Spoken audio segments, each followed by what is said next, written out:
I stood in front of my mother's casket, and my own father accused me of theft right there at her funeral.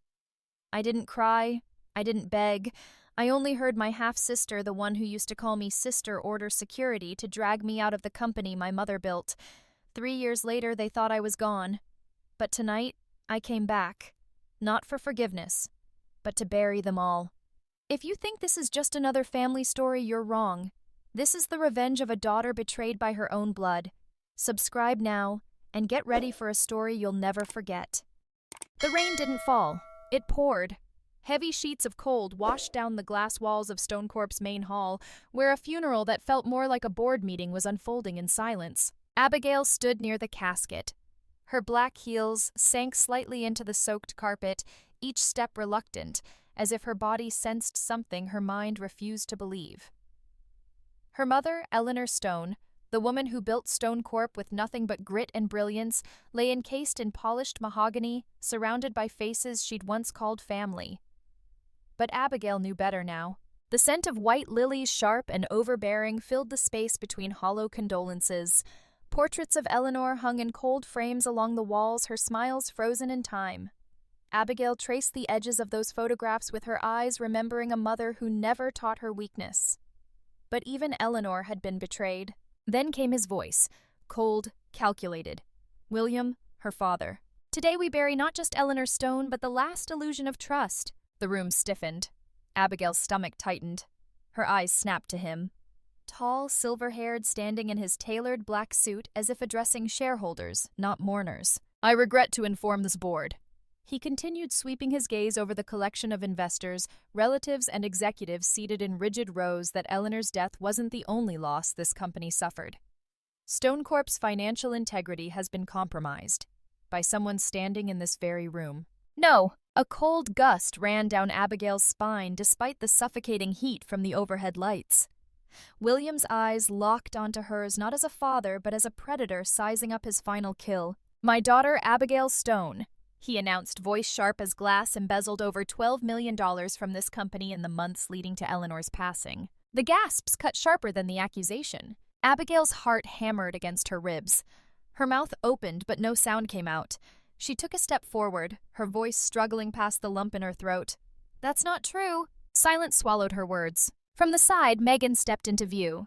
Half-sister, glass smile. Her dark dress clung perfectly to her frame, hair twisted into soft waves. Abigail watched helpless as Megan gently took their father's arm, casting a glance at Abigail that looked like pity but felt like poison. Dad, Megan's voice was soft, rehearsed. Are you sure we should discuss this here? A few whispers shifted in the pews. Megan's performance was flawless. She wasn't objecting. She was validating, calming, calculated. Abigail saw it now. Every step had been orchestrated. William tightened his jaw. I will not let my wife's legacy rot from within. His tone didn't waver. Abigail, I demand your immediate resignation from Stonecorp's executive board. Her body locked.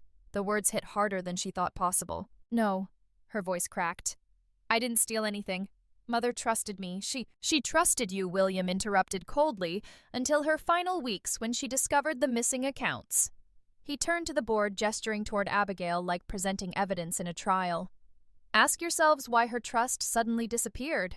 The senior VP, Eleanor's lifelong friend, avoided Abigail's gaze. Father, please, don't call me that. Her breath snagged. William's voice lowered, deadlier than before. As of today, Abigail Stone, you are stripped of all corporate authority pending formal investigation.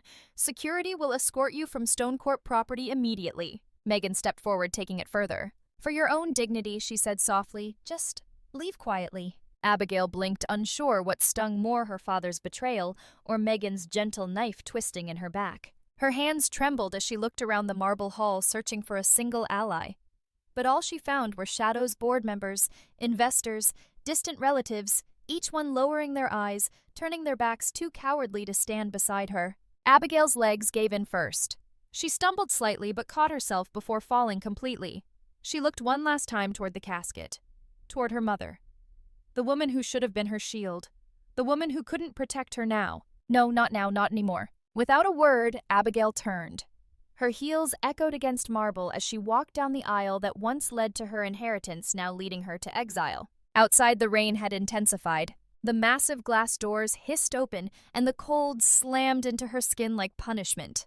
She barely noticed the security guards flanking her. Their presence was unnecessary. Her shame did the job for them. Her black heels sank into the shallow pool forming at the base of the stone stairs. The city's gray skyline loomed over her indifferent. Abigail didn't cry. Her tears wouldn't come. Rage held them hostage. Behind her, inside the glass walls, Megan placed a delicate hand on William's shoulder. Through the downpour, Abigail saw them both watching from the warmth silhouettes against chandelier light, a perfect picture of victory. William raised a glass of bourbon, a silent toast. To her end, Abigail clenched her fists. Not yet. She stepped forward, heels sloshing through water, the rain masking her tears now. Every drop slicing her skin, every heartbeat screaming a vow. She didn't know how, she didn't know when. But one day, she'd come back. 3 years later, the skyline of New York burned cold beneath winter-light skyscrapers piercing through morning fog like knives through silk. Somewhere among those jagged silhouettes, Abigail Stone stood at the helm of an empire that wasn't supposed to be hers. Not Stone Corp, Raven Tech, her second skin. The glass walls of Raven Tech's headquarters overlooked the city like the prow of a warship, but inside the temperature was colder than the snow outside. Abigail, dressed in obsidian black, strode across the executive floor. Her heels clicked on polished concrete, each step deliberate, unwavering. Her presence carried gravity. The woman they once discarded had returned, not as a daughter, not as a victim, as a CEO. Finalize the acquisition. Her voice sliced through the morning silence as she paused before her assistant's desk. Yes, ma'am. 43% stake as projected. Good. Proceed. Abigail didn't wait for confirmation. She walked on. Her office was glass and steel sunlight refracted like broken glass across the marble floor. Yet nothing about this space was warm. Raventech was built for function, not comfort. And she thrived in it. She stood before the panoramic windows, watching the city move below like a machine that owed her nothing. Once this city was her mother's kingdom. Now it was a battlefield. And she was tired of losing. Ms. Stone. A voice interrupted. It was Eli, her legal strategist, cautious but efficient.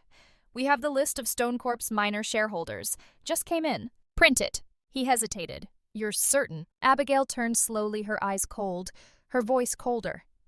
Was that a question? Eli swallowed hard. No, ma'am. When the printer hummed to life, Abigail approached the low mechanical sound barely audible over the hum of morning traffic below. One by one, sheets of paper fed out into the tray. She collected them silently. 20 pages. Each line was a name, each name a betrayal. She returned to her desk, fingers gliding over the list like a pianist preparing for the first chord. This wasn't business. This was war. Quiet, methodical war. Her war. Phase 1 was simple. Buy them out. One by one. Her strategy was unorthodox. Instead of attacking the board or confronting major stakeholders, she'd target the small ones, the disillusioned, the ignored, the forgotten. Those holding silent percentages that collectively held power, no one paid attention to. It wouldn't be loud. It wouldn't be public. It would be surgical. She marked the first 5 names. Set up the offers, she said. At a premium, Eli asked carefully. Abigail's lips curved, not a smile but the ghost of something sharper. Crush them with generosity. Make them say yes. Eli nodded and retreated, his footsteps fading fast. Alone again, Abigail leaned back in her chair, the weight of her mission pressing down like the New York skyline itself. For 3 years, she'd rebuilt herself piece by piece. Each day at Raventech, each acquisition, each deal had been preparation for this. For today, no one at Stone Corp knew yet, but the walls were closing. And she was the architect. She stood suddenly moving to the liquor cart in the corner.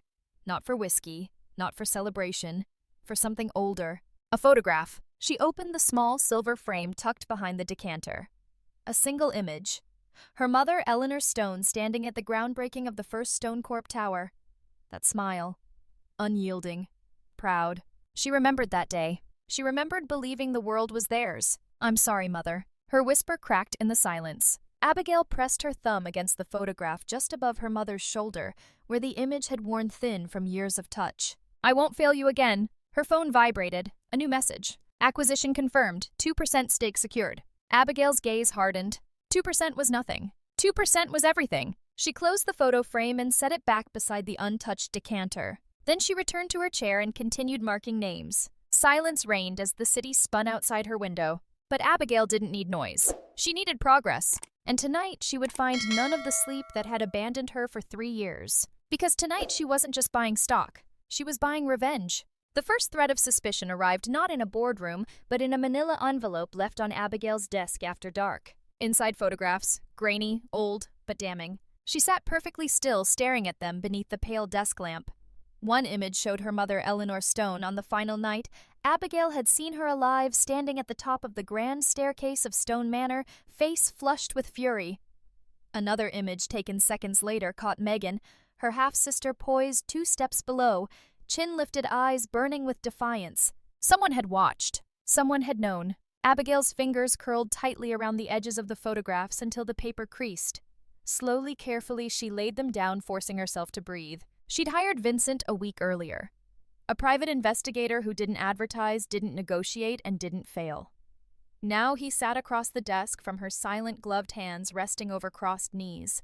"Say it," Abigail ordered, her voice brittle. Vincent's reply was as clinical as the photographs. "Your mother's official cause of death was listed as cerebral hemorrhage. Medical records, coroner reports, security logs, they all match. But Abigail didn't blink." Vincent continued. 2 hours before her death, your mother argued violently with Megan Stone, loud enough for the staff to hear. Her stomach nodded, but her face remained stone. Vincent slid a recorder across the desk. "I spoke to Rosa." At the name, Abigail's mask cracked. Rosa, her mother's housekeeper for 25 years. The woman who braided Abigail's hair as a child. The woman who vanished from Stone Manor the day after Eleanor died. "She talked," Abigail whispered. "Not easily." Vincent pressed play. The voice that filled the office was old, worn, and afraid. "I shouldn't be saying this. I shouldn't. They made me sign papers. They said it was protocol." But that night, I heard Miss Eleanor shouting. First time ever. She said Megan should get out, that she'd never forgive her. Abigail's hands trembled. She gripped her own wrists, forcing herself not to fall apart. Then, it was quiet. Too quiet. The next morning, Miss Eleanor was gone. Dead. They told me stroke.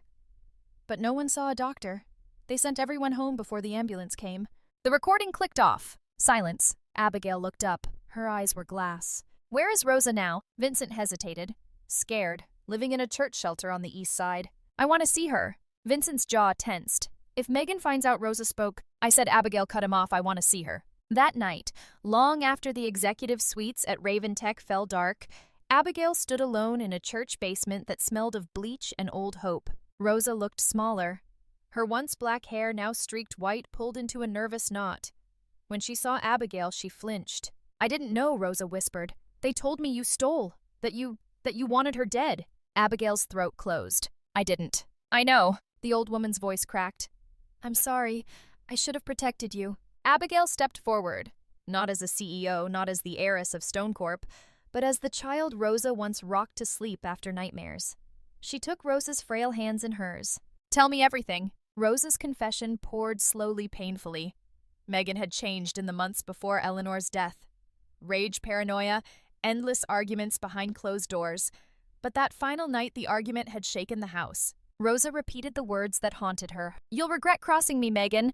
I should have cut you out of the will years ago." After that, silence. And Eleanor was gone. Vincent stood guard in the hallway, while Abigail sat beside Rosa, piecing together a puzzle she never wanted to solve. Megan wasn't just the favored daughter. She was the executioner. When Abigail finally stepped out into the cold, it was past midnight.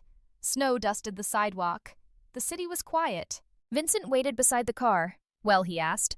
Abigail's voice was colder than the snow. "She killed her." Vincent didn't argue. "What now?" Abigail's answer came without hesitation. "Now we prove it." She climbed into the car. Her mother's ghost wasn't just whispering anymore. It was screaming. The first handshake felt like betrayal. Not hers. Theirs. In a dimly lit private lounge high above Fifth Avenue, Abigail sat across from Harold Green, a man who once toasted her mother's victories and now clung to the remnants of his StoneCorp shares like a child clutching broken toys.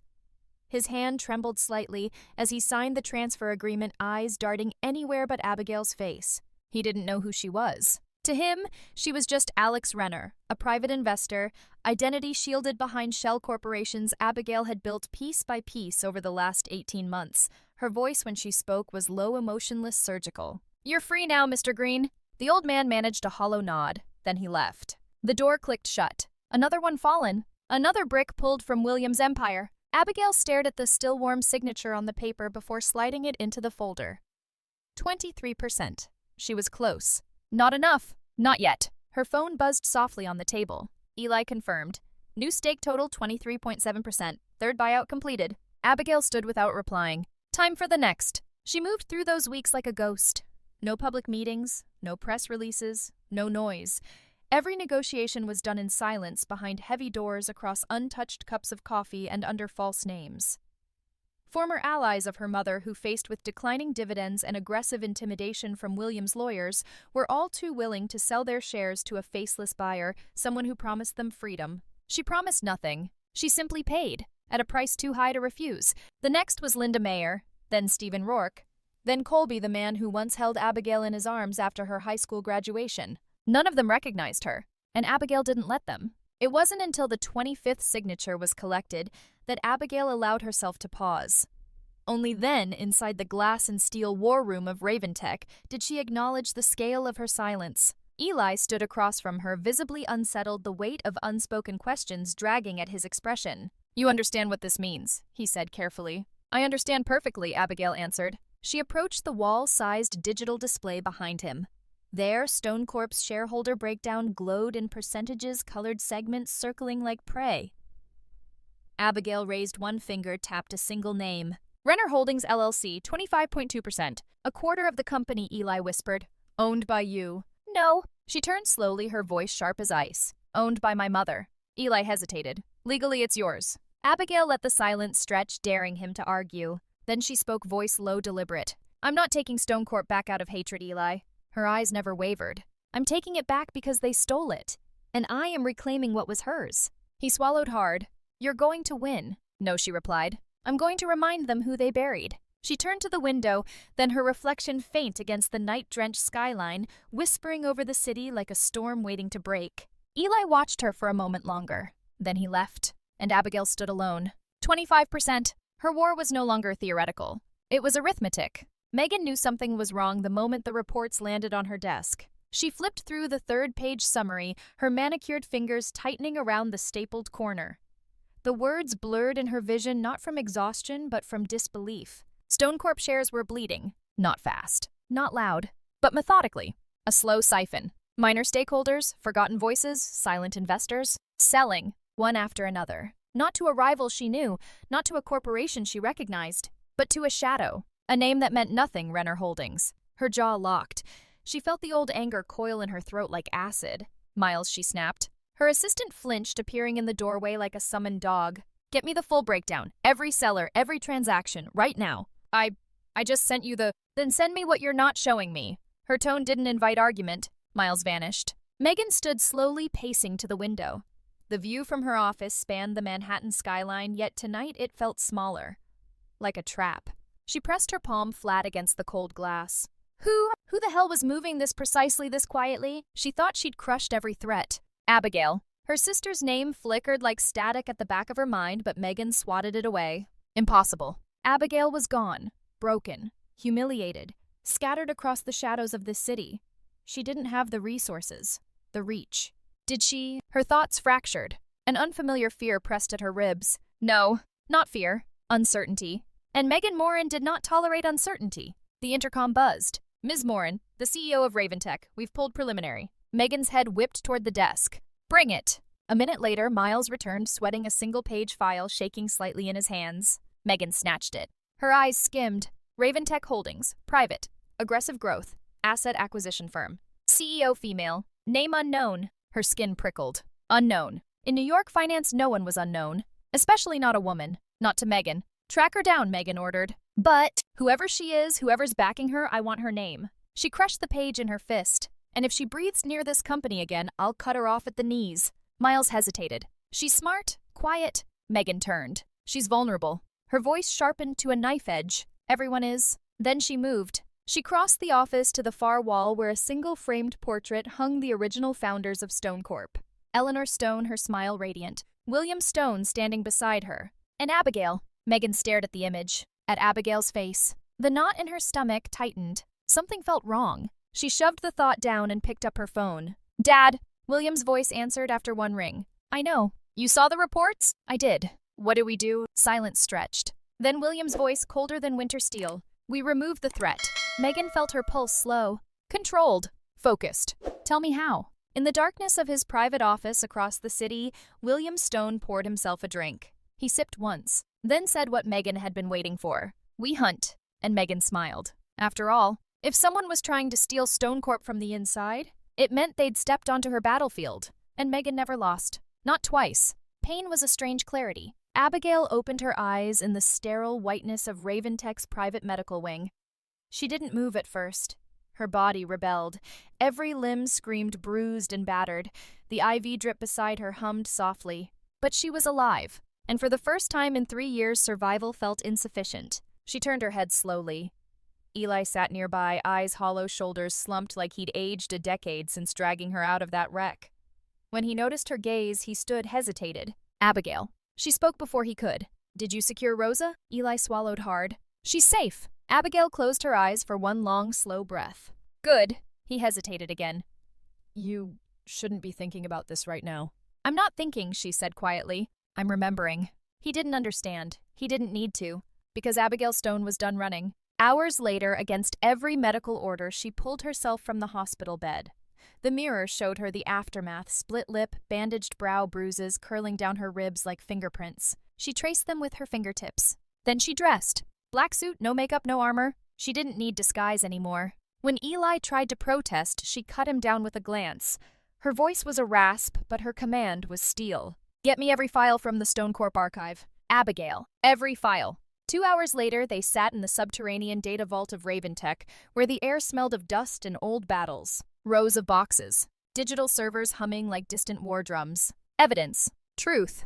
And she was going to find it. Eli paced behind her, nervous, but Abigail ignored him. She sifted through reports, financial ledgers, inheritance documents, board meeting transcripts, nothing. Nothing about Eleanor Stone's death. But then halfway through the 6th box, she paused. Her fingers froze. A sealed medical file. Private. Restricted. Her mother's. She slit the tape with the edge of her nail and spread the pages across the table. Eli saw it first. That's impossible. The official coroner report stated cerebral hemorrhage, but the attending physician's signature was missing. She flipped the next page. Autopsy waiver. Signed by Megan. No postmortem required. Abigail's heart stopped. Her mother's death certificate was forged. She wasn't just taken. She was silenced. For the first time, Abigail felt it not rage. Resolve. She stood slowly, the forged documents trembling in her hand. Her voice was flat, empty. She didn't die from a stroke? Eli's voice broke. Then how? Abigail turned her gaze hollow. She didn't die at all. The words tasted like poison, because in that moment, Abigail knew the truth was darker than she had ever feared, and she would burn Stone Corp to the ground to find the rest. The cabin stood like a ghost in the middle of nowhere. 2 hours beyond the city, down a dirt road forgotten by GPS and snowplows, nestled between skeletal trees and silence so deep it felt like a graveyard. Abigail stepped from the SUV, boots crunching over half-melted snow. The air was cold enough to burn. Beside her, Eli shifted nervously, but Abigail barely noticed. She could feel it. The weight. The presence. Somewhere inside that cabin, something waited. No. Someone. The door creaked open before she could knock. A man stepped out, a face she recognized only faintly. Dr. Howard Kane, her mother's former attorney. Rumor said he'd died years ago. Clearly rumors lied. Come in, Kane said softly. Abigail's throat locked. She obeyed. The inside of the cabin smelled like old cedar and fresh firewood. Sparse. Empty. A single armchair facing the hearth. No photographs. No trace of the woman Abigail had spent 3 years mourning. Until she saw her. Eleanor Stone. Alive. Abigail froze mid-step. For a second, the entire world blurred. Her lungs refused to function. Her knees threatened collapse. She'd envisioned this moment 1,000 ways, each crueler than the last, yet none prepared her for the simple, devastating truth now seated in front of her. Her mother, breathing, watching, alive. Eleanor's hair was streaked white now, her once sharp posture softened by 3 years in hiding, but her eyes, those eyes were unchanged. Abigail. One word. Abigail's control shattered. She stepped forward, then fell to her knees before the woman who taught her power and grace and had buried neither. Eleanor reached out, fingers trembling, brushing Abigail's cheek like she didn't believe she was real. I'm sorry, her mother whispered. I buried you, Abigail choked. I know. You let me bury you. I had to. Abigail pulled away, tears freezing against her skin, anger choking grief. Why? Her voice cracked open like glass under strain. Why? Eleanor's shoulders slumped under a weight heavier than her exile. Because they wanted me dead. Abigail's mind spun. William. Megan. The betrayal burned hotter, now sharper. Her mother's voice was quiet, heavy. I heard Megan's plan. She hired the doctor. Paid for a fatal diagnosis. I confronted her. She didn't deny it. Abigail shook her head, trembling. She would have killed you. She tried. Silence. Eleanor continued. Howard saved me. Staged the death, hidden from Megan, from William, from everyone. Abigail couldn't speak. Eleanor's gaze hardened. And I let them think I was gone, to see how deep their betrayal ran. Abigail met her mother's eyes, finally understanding. You let me suffer. Tears glistened in Eleanor's eyes now. I couldn't protect you. If I revealed myself, you would have been next. I needed to know which of them carried the dagger. Abigail felt her chest collapse inward. I thought I failed you. You survived. I hated you. I hoped you would. The two women sat there in the silence, mother and daughter, both broken in different ways, both still alive against the odds. Finally, Eleanor reached forward, clasping Abigail's trembling hands. I'm sorry, my girl. Abigail wept. Eleanor held her. Two survivors of the same war. And as the snow deepened outside the cabin, Abigail knew the battle wasn't over. It had just begun. But this time she wouldn't fight alone. They didn't speak for a long time. Not after the crying stopped. Not after their breathing slowed. Abigail sat on the wooden floor, her back against the cold wall of the cabin, her mother beside her silent, both of them staring into the dying fire like it could burn the past away. But it didn't. The past remained. Scars remained. And now so did purpose. Eleanor spoke first. I'm not proud of what I did. Abigail's voice rasped from exhaustion.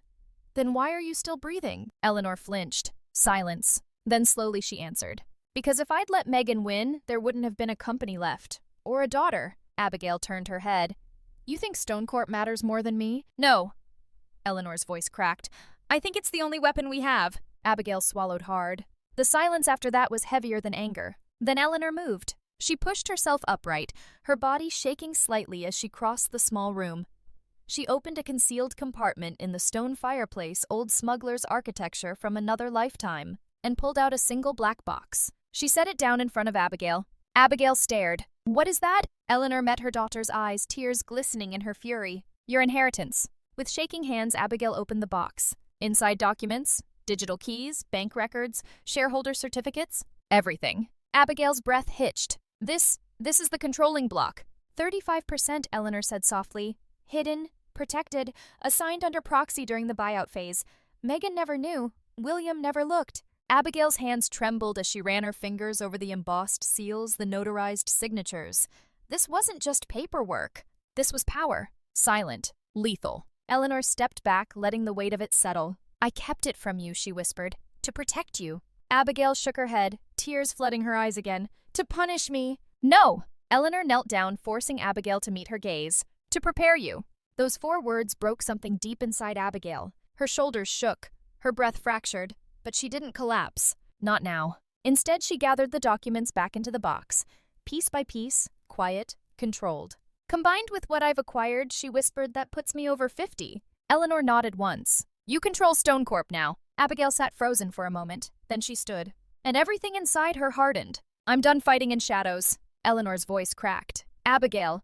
But her daughter had already turned. Her eyes were no longer glass. They were steel. I'm going back. Back where? Abigail met her mother's eyes. To take back what's mine. Eleanor hesitated, then said quietly, They'll try to kill you. I hope they do. Eleanor stepped forward, voice shaking. You're not ready. Abigail smiled. It wasn't warmth. It was war. I was ready the day you died. Eleanor's breath caught. And in that moment she knew her daughter wasn't the girl she left behind. She was the weapon she'd spent a lifetime forging. Without another word, Abigail crossed the small room box in hand. At the door she paused. I'm calling the board. Eleanor's voice cracked. And what will you tell them? Abigail didn't look back. I'm alive. And then she stepped out into the snow. For the first time, the future didn't terrify her. It waited. And Abigail Stone was coming for it. Snow fell in silence. Thin, pale flakes drifted like ash through the night air, dusting the rooftop of Raven Tech's headquarters. Below the city roared traffic sirens, life moving indifferently forward. But up here above it all, the world felt still. Abigail stood at the edge of the rooftop, her black coat whipping around her knees in the winter wind.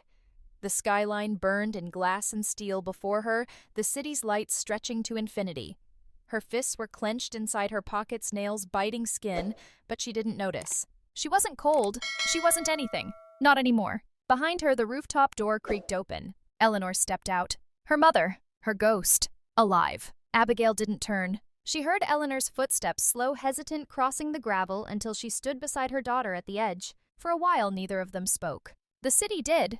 And the snow. Finally, Abigail broke the silence. Her voice was hollow. Is this revenge? Eleanor's eyes flickered. What? Abigail turned her head slightly, her profile sharp in the cold light. What I'm doing. What we're doing. Is it revenge or justice? Eleanor didn't answer at first. She watched the snow fall. She remembered years ago standing on a similar rooftop holding Abigail's small hand, showing her the world. And now her daughter stood here alone. Hard. Wounded. But standing. It's both, Eleanor said softly. Abigail's throat tightened. Then what's the difference? Eleanor turned. Revenge burns everything down. She touched her daughter's hand. Justice leaves something standing. Abigail didn't look at her. What if I don't want anything left? Eleanor's voice cracked. Then they win. That made Abigail flinch. I'm not fighting them for me. Eleanor shook her head. You're wrong. Abigail's eyes flashed. I'm fighting because you let me believe you were dead. I'm fighting because William used me as his scapegoat. I'm fighting because Megan tried to kill you. Her voice broke. And because no one cared. Eleanor said nothing. Because every word was true. Then Abigail's voice dropped to a whisper. So tell me, how do I live with that? Her mother's answer was quieter than the snow. You don't. Abigail turned to face her, her mask cracking. You survive it. And when that's not enough, Eleanor's eyes glistened. Then win. Abigail stood frozen, her mother's hand warm against her ice-cold skin. And after that, she whispered. Eleanor hesitated. Then softly, after that, you forgive yourself. The rooftop fell silent again, the storm between them finally stilling. Then Abigail did something neither of them expected. She reached out and took her mother's hand. Eleanor's breath caught. Abigail didn't say anything. She didn't need to, because for the first time in years, she wasn't carrying this alone. The two women stood there side by side, the skyline blazing behind them like a battlefield yet to be crossed. Their hands clasped, their hearts broken, but alive. And as the snow fell, Abigail whispered not to her mother, but to herself. Tomorrow. Her grip tightened. It ends. Eleanor said nothing. She just held her daughter's hand and watched the snow fall. The glass conference hall glistened like a crown above Stonecorp Tower. Inside, the air was razor thin. The annual shareholder summit, usually a pageant of predictable votes and empty speeches, had a different pulse tonight. The walls of glass framed the New York skyline as if the entire city were watching. Every seat was filled. Men in tailored suits, women in cold jewelry. Silent power collected beneath LED light. At the head of the room, flanked by his counsel, William Stone sat like a king whose throne he no longer trusted. Beside him, Megan. Perfect. Calculated. Her eyes swept the room like knives, scanning for threats she couldn't name yet but could feel breathing down her neck. Whispers had begun earlier that morning. An unscheduled motion. A mystery stakeholder now holding over 50% of Stonecorp's voting shares. No one knew the name. William intended to crush them when they appeared. If they appeared, at precisely 7 p.m. the doors opened, and the room fell silent. Abigail Stone stepped inside. Black suit, no jewelry, no smile, only purpose. Her heels echoed across the marble as she walked the center aisle, not hurrying, not slowing, not acknowledging the board's confusion as she passed. Megan stood so fast her chair scraped the floor. What? Her voice cracked mid-sentence. Recognition hit like a car crash. Abigail didn't look at her. Didn't need to. She reached the front of the room, stopping directly before William, her father. She met his gaze. I'll take it from here. William stared. Disbelief, horror, then fury. No. His voice shook. You're dead. Abigail smiled, just barely. Wrong again. Then she turned to the board. Her voice was calm, controlled, the voice of power rediscovered. My name is Abigail Stone. Silence cracked, then roared. Chairs scraped, voices surged, cameras clicked. But Abigail stood still, waiting, letting the chaos feed itself. When it collapsed, when every eye locked back onto her, she spoke. 3 years ago, I was framed, exiled, and erased by the very people entrusted to protect this company's future. She let that hang. William's fists clenched on the table. Megan sat frozen pale. I returned tonight not as a daughter seeking vengeance. She met Megan's gaze now, direct, unflinching, but as the majority shareholder of Stonecorp. Dead silence. Abigail lifted the portfolio in her hand. Combined acquisitions and inheritance. Her voice didn't shake. 53.2%. A single sheet of signatures slid onto the polished conference table. Her mother's. Her own. 25 silent stakeholders who'd sold their power to the woman they once abandoned. Proof. Control. Megan whispered something. Abigail didn't hear it. She only watched as William Stone, her father, her betrayer, realized in that moment that he had already lost. And the war hadn't even begun. The silence inside the conference hall was a living thing now. William didn't move. Couldn't. His knuckles whitened against the mahogany table. Megan sat beside him, lips parted, but speechless, her breathing rapid, shallow, as if every molecule of air in the room had been stolen. And Abigail stood at the center, no longer waiting. This, she said softly, is the part where you listen. She lifted the small remote in her hand. One click. The screen behind her flickered to life. No logos, no polished presentation, only a waveform. And then a voice. Megan's voice. Cold, measured, lethal. I don't care how you do it. I just want her gone. Megan's breath caught audibly. She stood shaking her head violently. No, that's fake. The audio rolled on undeniable. Double the fee. I want proof. Make it look like an accident, just like we handled Eleanor. The room froze. Abigail didn't react. Her voice was flat steel. That was recorded 3 months ago, 2 days before someone ran me off the highway. Megan backed away from the table, her heels scraping against polished tile. Her face was bloodless. I didn't... But her voice betrayed her. She sounded like a child caught mid-crime. Abigail turned now, facing the boardroom, facing the men and women who once called her a liability. You believed them when they told you I was the danger. Another click. The screen changed again. Images now. Legal documents. Transfers of ownership. Corporate seals forged by the hands of William Stone himself. Pages flickered across the screen like the turning of a death sentence. 3 weeks before my mother's death, Abigail said this man forged her signature, transferring 47% of Stone Corp to himself. My mother never signed those documents. Her voice cracked, but not from weakness. From fury. Because she was already unconscious. Someone gasped. The room erupted into frantic whispers. Executives clutched tablets, legal counsels exchanged panicked glances. William finally spoke, his voice hoarse, his authority gone. Stop this! Abigail didn't even look at him. Let's finish, shall we? One final click. And then, the door opened. Every head turned, and Eleanor Stone walked into the room. Alive. Breathing. Real. William stumbled back as if struck. Megan collapsed into her chair. The boardroom, this glass palace of power, became a cathedral of silence. Eleanor stood beside her daughter now, hand resting gently on Abigail's shoulder. She said nothing. She didn't have to. Her presence was the verdict. Abigail's voice, when it came, was the sound of justice incarnate. For 3 years, she whispered, I mourned my mother. She turned her gaze to Megan. For 3 years, I thought you killed her. To William. For 3 years, you let me believe I failed her. She faced the board again. I didn't. Abigail dropped the remote onto the table like a gavel. This is your company now. Her mother's voice followed, soft yet absolute. And your legacy ends tonight. Megan wept openly, her composure shattered. William said nothing. Because what did the dead say to the living? Nothing. They just waited for the fall. And it had already begun. Megan didn't run. There was nowhere to. She sat collapsed in the leather chair as the door burst open. 2 uniformed officers stormed into the glass conference hall, their footsteps heavy and final against the marble. Ms. Megan Stone, her voice cracked like wet glass. No. They didn't wait for permission. Cuffs clicked cold around her wrists. The sound silenced even the whispers. Cameras snapped. Executives froze mid-breath as Megan was dragged upright, sobbing now, no longer the strategist, no longer the cold manipulator. Her heels scraped helplessly across the polished floor as the officers turned her toward the door. Her mascara ran black down her cheeks. Her last words weren't strategy. They were pleading. Dad, help me. But William Stone didn't move, didn't speak, didn't even blink. He just watched her dragged away. And then quietly he stood. Eleanor watched him carefully, her hand still resting on Abigail's shoulder. But William didn't meet anyone's eyes. Not his daughter's, not his board, not his legacy. He walked, not toward the exit, toward the private corridor behind the conference hall. No one followed. They all knew. When Abigail found him 10 minutes later, it was already done. William's body sprawled beside his mahogany desk, his revolver still clutched loosely in one hand. Blood pooled thick across the marble floor, glistening like ink. The white walls soaked it like surrender. Abigail stood frozen in the doorway. Her mother stepped up behind her. And for the second time in her life, Abigail whispered, I buried him once. Then she sank to her knees, exhaustion overwhelming fury. Her tears came silently, not for the man who lay bleeding, but for the child she once was, the one who never got to be a daughter. Eleanor moved beside her, said nothing.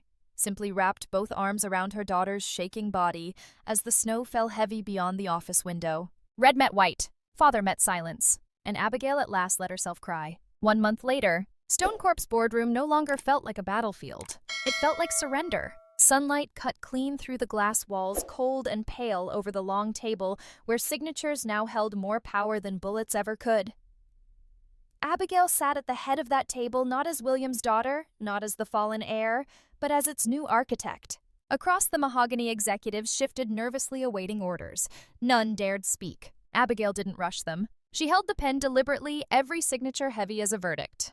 One after another she signed. Corporate Restructure Agreement. Policy Reform Charter. New Employee Protections Act. The document stacked before her paper symbols of something she never thought possible. Control. But this wasn't conquest. It was repair. She leaned back slightly when the last signature dried, exhaling softly. Then she looked up. Her voice, when it came, was steel wrapped in silk. Effective immediately, all former disciplinary investigations into lower-tier employees are nullified. A murmur. Abigail's gaze sharpened. And all profit-sharing schemes retroactive for the past fiscal year. A silence heavier than protest. Any issues, she asked? No one answered. Good. She stood.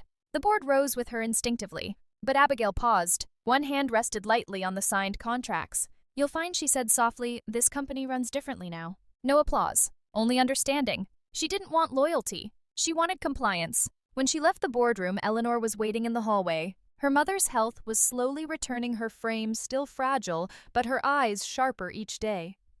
A nurse lingered a respectful distance behind her, holding Eleanor's oxygen canister. Abigail slowed. Should you be standing? Eleanor smiled faintly. I told you I'm hard to kill. Abigail's throat tightened, but she didn't show it. Instead, Eleanor reached out. Her fingers found Abigail's hand. You did it! Abigail shook her head. We're not done. Eleanor squeezed gently. Not with Stonecorp. Abigail met her mother's gaze. Then with what? Eleanor's answer was quiet. With the world. Later that evening, in the soft quiet of Eleanor's recovery suite, mother and daughter sat beside each other as nurses adjusted IV drips and calibrated machines. But they weren't discussing medicine. They were building something new. A foundation. Abigail unfolded the printed charter between them, the Eleanor Fund. A nonprofit designed to support single mothers and abandoned children, funded from Stonecorp's redirected executive bonus pool. Eleanor traced the ink with trembling fingers. Abigail waited, until her mother whispered, Your idea. Abigail smiled. A promise. Eleanor blinked hard against tears. A promise to who? Abigail's voice cracked. To the girl I used to be. Eleanor covered her daughter's hand with both of hers. In that small hospital room without glass towers or boardrooms, Abigail Stone, CEO, survivor, orphan of betrayal, finally exhaled. And in that moment, rebuilding felt possible. Not of a company, but of herself. Morning light cut through the windows, soft and gold, as if even the sun knew it wasn't allowed to be harsh today. Abigail stood alone in what used to be her mother's office. Dust clung to the bookshelves. The air smelled faintly of cedar and old ambition. Nothing had changed in 3 years. Not the worn leather chair. Not the crystal decanter Eleanor never touched. Not the skyline beyond the glass walls where Abigail had once stood as a child, tracing her mother's silhouette like a promise she couldn't name. She crossed the room slowly, each step softer than her breathing. Her hand hovered over the desk, the same desk she'd stood in front of as a terrified 22-year-old when William stripped her name from the company's walls. Now the name was back. Abigail Stone, Chief Executive Officer. But that wasn't why she was here. She wasn't chasing titles anymore. She pulled open the bottom drawer, the one only Eleanor ever locked. The brass key she'd found among her mother's hidden things fit perfectly. A soft click and the drawer slid free. At first, nothing but old stationery. Then she saw it. A letter. Faded. Unsealed. Addressed not to the company, not to a board. To her. To my daughter. Abigail sat down hard in the chair. Her fingers trembled as she unfolded the paper. Her mother's handwriting curved across the page, steady and sure. If you're reading this, it means you're stronger than you believe. Abigail's vision blurred. She forced herself to keep reading. You'll think I'm gone. You'll think you failed me. That's what they'll make you believe. But listen carefully now, my girl. When you think you've reached the edge of yourself, that's when you're standing at the threshold of who you're meant to be. Tears dripped silently onto the ink. When you believe you are weak, you're closer to your strength than you've ever been. Abigail pressed the letter against her chest. And for the first time in years, she sobbed. Not from betrayal. Not from rage. From release. Minutes passed. Or hours. She didn't know. She let herself be small inside the silence. let herself grieve the years lost, the battles fought, the girl she used to be. Then slowly Abigail stood. She refolded the letter. She didn't put it back. She slipped it into her pocket. It belonged with her now. When she opened the door and stepped into the hall, the company stirred around her. Employees glanced up, some pausing mid-task, others watching silently. There was no fear in their eyes now. There was something quieter. Respect. Abigail didn't seek their attention. She simply walked. Down the corridor her mother once ruled, past the windows where morning light broke through glass and steel painting her shadow long against marble floors. And as the sun rose higher, Abigail Stone walked forward. Not as the woman her enemies tried to destroy. Not as the daughter who lost everything. But as herself. Finally. The wind was calmer now. High above the city on the rooftop terrace of Raventech Tower, Abigail sat with her mother in silence. No suits, no signatures, just two women scarred in different ways sharing coffee that had long gone cold. The skyline stretched endless before them, morning light softening the glass and concrete below. New York no longer looked like a battlefield. It looked like possibility. Eleanor sipped quietly, her movement slower but steadier than weeks before. Beside her, Abigail didn't drink. She simply watched the steam fade from her untouched cup. "You're quiet," Eleanor said softly. Abigail didn't look at her. "I'm tired." Eleanor nodded, understanding more than words. Then after a long pause, her voice broke the air. "Do you still hate me?" Abigail's gaze flickered sideways. Her mother's eyes were unguarded now.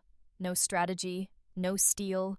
Just the fragile question of a woman who'd gambled everything for a daughter she hadn't been able to protect. Abigail's answer came softly. "No." She watched the wind carry steam from her coffee. "I don't hate you." Eleanor's shoulders eased, but she said nothing. Abigail turned fully now, her voice thinner. "I thought I did, for years, but sitting here, after everything," she swallowed hard. "There's no space left for hate." Eleanor's throat worked as she tried to speak. Couldn't. Abigail glanced back at the horizon. "There's just gratitude." Tears welled in Eleanor's eyes. Abigail's voice softened even further. "Because you're still here." Eleanor's fingers reached out hesitant. Abigail didn't pull away. They sat like that mother and daughter survivors, more than family hands resting against each other, wordless. The wind stirred their hair but didn't break the moment. Finally, Eleanor whispered, "And the company." Abigail exhaled slow and steady. "I'll keep it alive." She paused. "But it's not my war anymore." Eleanor smiled faintly. "You ended it." "No." Abigail shook her head. Her voice lowered to a confession, not to her mother but to herself. "I survived it." Silence settled again. The city below began to stir louder, morning shifting toward noon. But neither woman moved. At last, Abigail spoke, her voice no longer brittle but certain. "The greatest fight I had wasn't for StoneCorp." She paused. And when she spoke again, her voice was calm, like truth spoken for the first time. "It was to reclaim myself." Eleanor closed her eyes. The wind whispered around them a lullaby at last. And Abigail Stone, daughter, heir survivor, looked out over the city. "And let the morning light find her."